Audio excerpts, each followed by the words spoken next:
आइए हम लोग फिर से अपने लक्ष्य की ओर आगे बढ़ें। हम लोग का सिर्फ एक ही लक्ष्य है कि मानव का जो स्वरूप है, जिस लिए बना है, हम वही करें। हमें किस लिए बना है? अनुसंधान करने के लिए। किस चीज़ का अनुसंधान करते हैं? जैसे कुछ सही पता ना हो कि सही और गलत है क्या।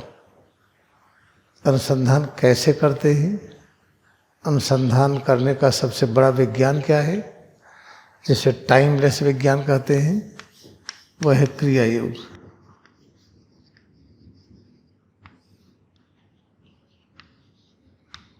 टाइमलेस जो चीज़ होती है वो सर्वव्यापी होती है। यानी विज्ञान हर जगह होगा। ऐसा नहीं कि अमेरिका में नहीं है, चाइना में नहीं है, कहीं गड्ढे में बैठेंगे वहाँ भी होगा, पानी के अंदर भी होगा। तो टाइमलेस साइंस है ये क्रिया योग। हमको ये साइंस गायब हो गई थी, महाअवतार बाबा ने फिर से इसको पुनरुज्जीवित किया, इसलिए कि हमारे लक्ष्य को ये पूरा करता है। हम निरंतर अनुसंधान करें। सिर ऊपर रीढ़ नीचे होने की वजह से, इस सिर ऊपर और रीढ़ नीचे है, इसकी वजह से हम प्रतिपल अनुसंधान करते हैं। अनुसंधान एक ही चीज़ करते हैं, सच क्या है। डिक्शनरी खोजते रहते हैं, इसका अच्छा अर्थ क्या है, सही गलत क्या है, हमेशा सोचते रहते हैं, खोजते रहते हैं, पूछते रहते हैं, पढ़ते रहते हैं। लेकिन अगर क्रिया योग अपने पास है तो सच की खोज सुनिश्चित है।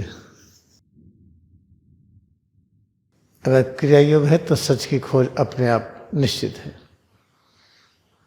जब आप देखिए, सबसे अच्छी बात यह है कि एक सद्ग्रंथ है योगी कथामृत। इसके अंदर जो सिद्धांत है, जो बड़े बड़े ऋषि मुनि का वर्णन है, वो कौन सा अभ्यास किए, इसमें होली साइंस में दिया है, केवल दर्शन में। इसको देखने पर आपको पता चलेगा कि वो लिमिटेड लोग हैं जिनको क्रिया योग आया। युक्तेश्वर गिरी के साथ कितने लोग थे, केवल परमहंस योगानंद को पता चला। लाहिड़ी महाशय ने कितने लोगों को दीक्षा दिया, उसमें जो सर्वश्रेष्ठ सबके लिए सक्षम हुए, ज्ञानावतार स्वामी युक्तेश्वर गिरी। ऐसे इक्का दुक्का निकल रहे हैं। इसमें गलती कहाँ हो रही है?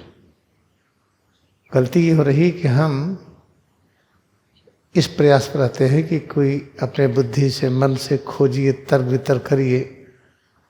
कोई जीवंत रूप में सशरीर कोई मास्टर नहीं मिलता है।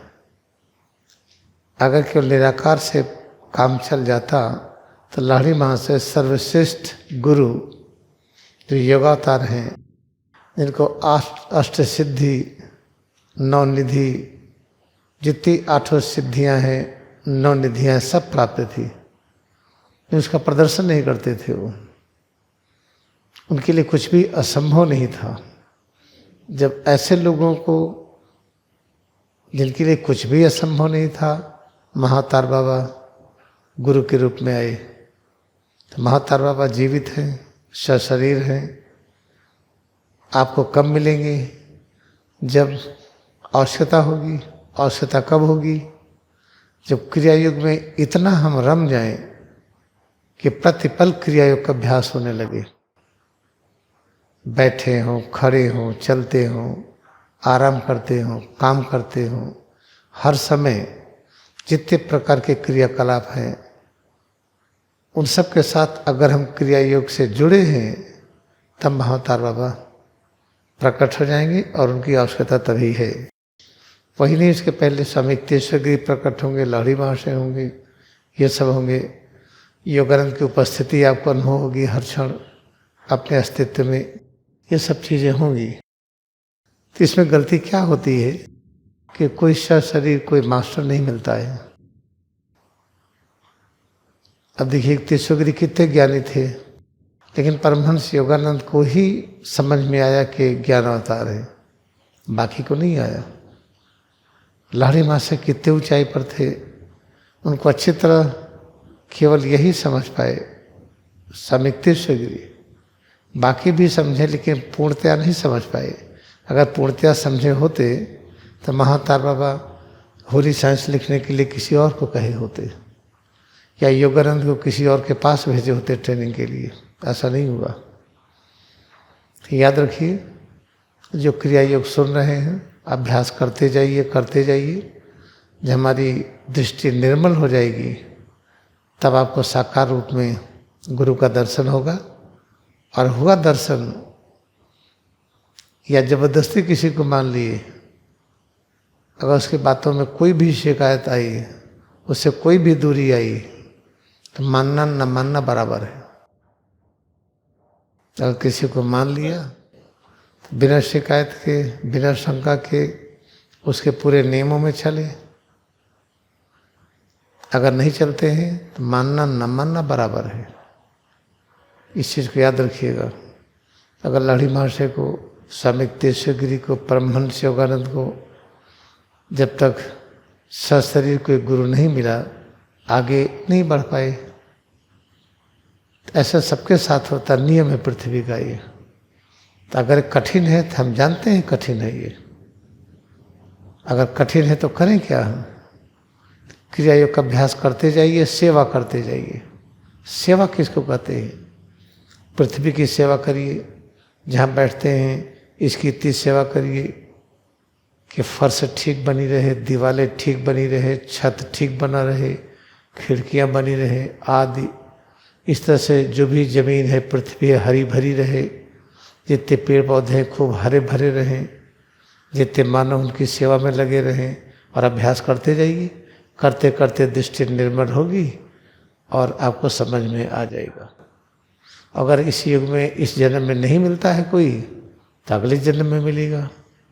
फिर अगले जन्म मिलेगा जरूर। बिना मिले ऐसा होने वाला नहीं है। देखिए, महात्मा गांधी को किसने पहचाना पैगंबर है?